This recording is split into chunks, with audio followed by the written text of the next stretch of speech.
It's kind of nice. Wall of China. Oh. You're probably sitting there wondering, why was I just licking a wall with my mates? Well listen, it wasn't just any wall, it was the Great Wall of China. So I'm paying to climb it, so I might as well take it through with all my senses. You know, I might as well taste it. Why not? You're abroad, you know, no one knows you.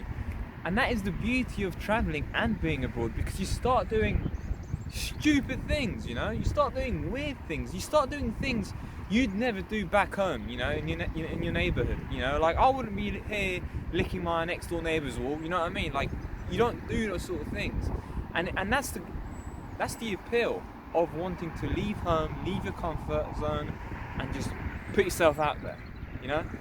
And honestly, it's been 3 years since I've went to China with my mates, and it was probably the best experience of my life. Anyway, I don't want to bore you guys, so I'm going to go straight to it. This video is going to show our 7-week adventure in China. We went there to teach English as a foreign language, but most of the video is going to show all the other stuff, you know, the traveling aspect of it. I hope you guys enjoy it, and yeah, happy wandering, guys.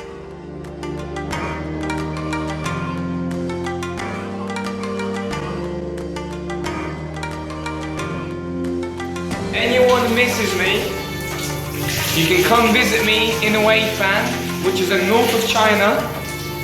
Just get a nice cheap flight. And every single drop of sweat was worth it for those kids you're seeing right now. These were the kids I taught for the 2 weeks I was in Weifang.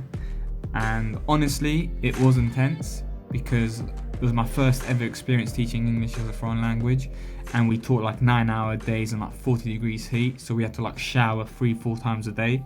But it was amazing. It was super rewarding. I learnt a lot by myself. It was so fun. But what made it even better were the people we taught with, like the other volunteers.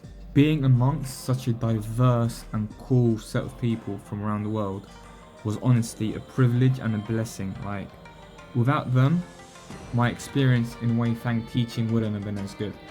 Being able to meet up with like 20 plus other teachers after hard days of work teaching, it was just the best end to a day.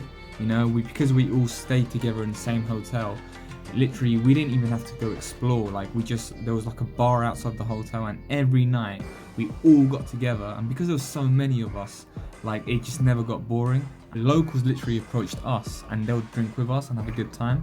This was one of many locals that we met, but this guy was a legend because not only did he buy me one drink, he sponsored my whole night. And you know, and he bought us the amount of beers he bought us that night. But then obviously towards the end, he couldn't have his drink, and yeah, as you can see, man couldn't compose himself. This was just a taster of what was yet to come. So after we finished teaching in Weifang, we said goodbye to all the teachers. It was quite emotional, and we relocated to Yangshao, south of China, to teach for another 3 weeks in a beautiful town.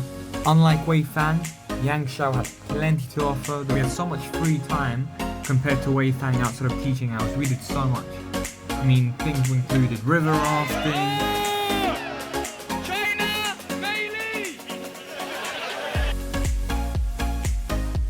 to running marathons for alcohol money. I voluntarily applied to partake in a marathon. We'll see how that goes. Who are we kidding? We ended up doing like 5k, and then we stopped at a local bar and we had a few beers and we just chilled. But we still got our certificates at the end of the day, and we even made it on live television, so yeah, it was worth it. Marathon can wait till next time.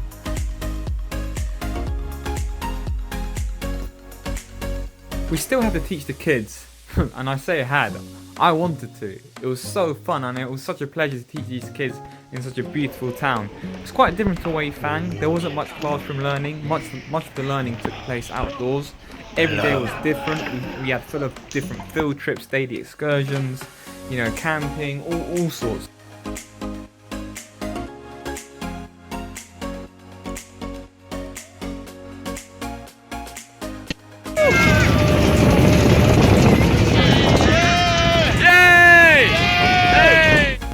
Good day's work at the farm. Collected various types of fruit and chilies. One of my favourite moments were our daily commutes into town, where all the magic happened on our cheeky little scooters. And believe me, if you've been to China, you know what the roads are like. They're proper hectic. It's a hazard driving on those streets. Hey, bike gang! PK! Bike gang! Hey, Chuck! Hey, where are you? Where are you? We're brothers! Most of the magic that happened on the nights out was inspired by a wide array of beverages, ranging from green tea. Yeah. You just got given the translate. To fire shots. Fire shots with Eric! That's it!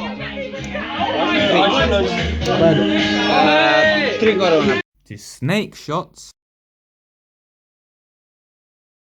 And my personal favourite, which is always reliable, vodka. So good night, yeah? That's it, get in there, that's it. But you know, there were some nights where we went a bit overboard and we drank too much of like the green tea and stuff, so we were incapable of riding ourselves, but we had our ever reliable personal driver with us. Hey! No way! But yeah, this brings our Yangshao chapter to an end. Yangshao, you are amazing. You were definitely the highlight of our 7-week adventure. But once the 3 weeks are up, our teaching came to an end. And we basically had 2 weeks left to spare before we had to go back home.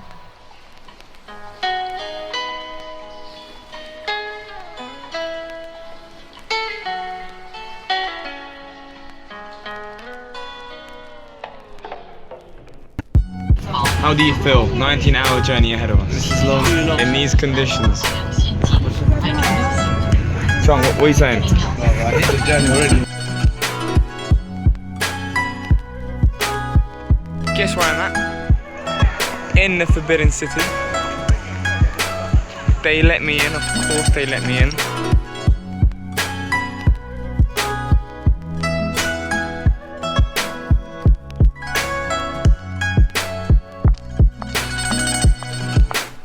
Me chilling in Chinese toilets is more alive than clubbing in England. Travelling up the Great Wall. There it is. I think he speaks in there. My boys. I'm the shot, man. I'm entering the Great Wall. Oh.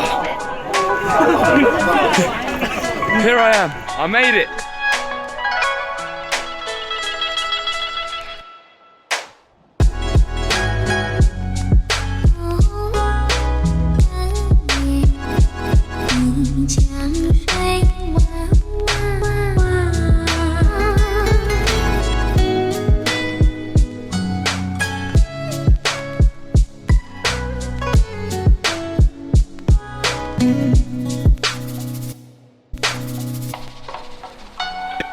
Last day in China. What are you saying? What are you saying? This is Jewish.